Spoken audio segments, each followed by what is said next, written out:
ناظرین السلام علیکم ورحمۃ اللہ وبرکاتہ۔ آپ سب خیریت سے ہوں گے؟ الحمدللہ۔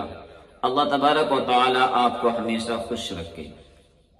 آج ہم بات کریں گے اس خاتون کی، اس بہن کی جو اسپینش سے ہندوستان گھومنے کے لیے آئی تھی۔ وہ خاتون یہ کہتی ہیں کہ میں ہندوستان میں اس لیے آئی تھی کہ ہندوستان کے اندر سب آپس میں محبت سے پیار سے رہتے ہیں۔ میں نے ہندوستان کی ہر کنٹریز میں تعریف سنی ہے کہ ہندوستان کے اندر عورت کو بہت زیادہ عزت دی جاتی ہے، بہت زیادہ پیار دیا جاتا ہے، اور الحمدللہ ایسا ہی کیا جاتا ہے، اور سب آپس میں مل جل کر رہتے ہیں۔ چلیے تھوڑے پیچھے چلتے ہیں۔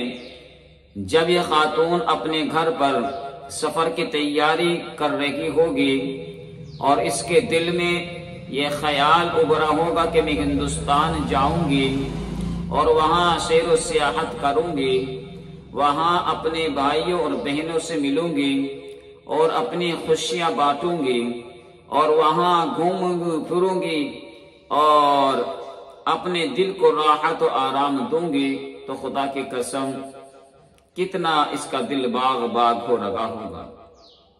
یہ خاتون کہتی ہے کہ میں 63 کنٹریز میں گئی، سب نے مجھے بہت محبت دی، بہت پیار دیا، اور میری بہت زیادہ سیفٹی رہی، سب نے ساتھ دیا، سب جگہ گھومی پھری، لیکن جب باری آئی ہے ہندوستان کی، میں ہندوستان کے اندر داخل ہوئی ہوں اور کچھ حصہ میں نے وہاں گھوما ہے، پھر آگے اپنے بھائیوں سے ملی ہوں، بہنوں سے ملی ہوں، تو بہت ہی اچھا گزرا ہے کچھ وقت، لیکن ایک وقت آتا ہے، ایک رات آتی ہے، ایک گاؤں آتا ہے، تو یہ خاتون وہاں رات میں رک جاتی ہے اپنے شوہر کے ساتھ۔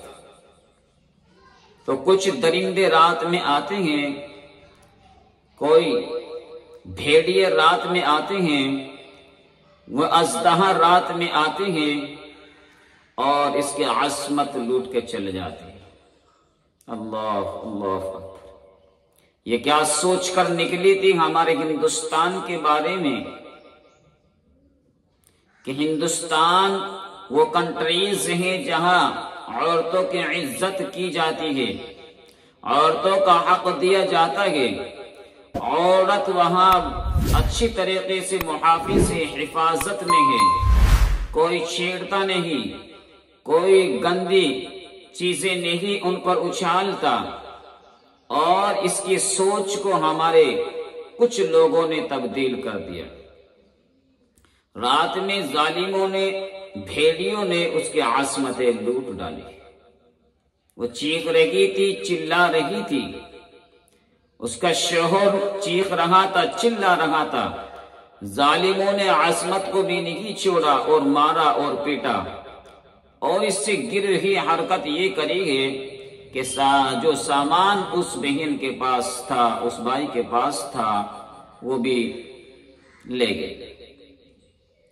کیا یہ ہندوستان کی پہچان ہے؟ ایسا نہیں ہے، ہرگز ایسا نہیں ہے میرا عزیزو، میرے پیارو۔ یہ نہیں کہ ہندوستان ہی بدنام ہوا ہے، ہندوستان کے وہ ہر شخص بدنام ہوا ہے جو اس کے اندر رہتا ہے، وہ ہر بہن بدنام ہوئی ہے جو اس کے اندر رہتا ہے۔ ہندوستان کا وہ نام بدنام ہوا ہے جو آج سے نہیں ہمیشہ سے چلتے آئے کہ وہ ہندوستان کے اندر محبت کا پیغام دیا جاتا ہے۔ آج چند بھیڑیوں نے ساری کنٹریز میں ہندوستان کا نام بدنام کیا ہے۔ اب یہ یہاں سے واپس جائے گی تو وہاں جا کے کیا پیغام دے گی، کیا کہیں گی کہ ہندوستان میں میرے ساتھ بہت اچھا ہوا ہے؟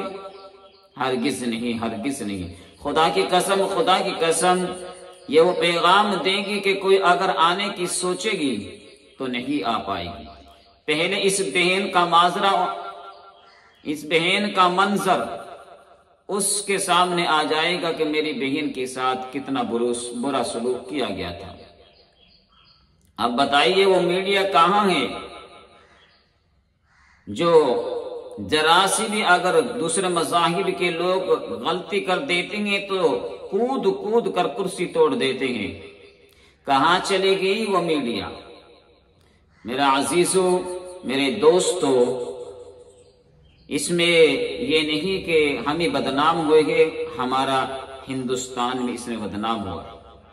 میں تو یہ کہتا ہوں کہ ایسے درندے کو سخت سے سخت سزا دی جائے، ایسی سزا دی جائے تاکہ آگے کوئی کرے بھی تو ان کو دیکھ کر ان کا بدن کانپ اٹھے کہ میں یہ کیا کرنے جا رہا ہوں۔ ایسی سخت ان درندوں سے دینی چاہیے۔ اور ہم تو شرمندہ ہیں اس چیز کے لیے کہ وہ بہن یہاں سے غیر محفوظ ہو کر چلی، ہم نے اس کی حفاظت نہیں کی، درندوں کے آگے چھوڑ دیا۔ ہم تو اس کے تعریف کے قابل نہیں ہیں کہ ہم یہ کہہ سکے کہ ہمارے ہندوستان میں ایک برازیل کی خاتون آئی تھی اور سیر و سیاحت کر کے چلی گئی۔ خدا کی قسم شرمندہ ہے ہم ان چیزوں سے۔ ہم تو یہ کہتے ہیں ان درندوں کو سخت سے سخت سزا دی جائے تاکہ آگے ایسا حادثہ نہ ہوئے، ایسی پریشانی نہ ہوئے۔ اللہ تبارک و تعالی ہم سب ہندوستانیوں کی حفاظت فرمائے اور ایسی گندگی سے ہمیں دور فرمائے، آمین۔